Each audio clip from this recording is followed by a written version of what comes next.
అలాగే ఏదైతే ఉన్న మన మార్కెట్ యార్డ్లో అన్ని సౌకర్యాలు మార్కెట్ యార్డ్లో కూడా రైతుల యొక్క ధాన్యం నడిచిపోయింది. దాన్ని మేము సందర్శించిన తర్వాత మీ ద్వారా రాష్ట్ర ప్రభుత్వానికి ఏదైతే వాళ్ళ మేనిఫెస్టోలో పెట్టినటువంటి 6 హామీలతో పాటు వాళ్ళ ఏదైతే రైతు భరోసా 15,000 రూపాయలు, రైతు కూలీలకు ఇచ్చే 12,000 రూపాయలు, అలాగే సన్న వడ్లకి ఇస్తామని రాష్ట్ర ప్రభుత్వం చెప్పింది. దొడ్డుబాటు పండించినటువంటి రైతులు తీవ్రమైనటువంటి విచారణ అసలు వాళ్ళు మేము దొడ్డుబాటు పండించిన వల్ల వాళ్ళు నష్టం జరుగుతున్న అభిప్రాయంతో బాధపడే వస్తుంది.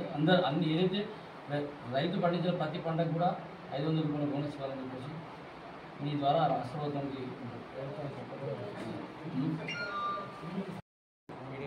అకాల వర్షాల కారణంగా రైతులు ఆరుగాలం పండించిన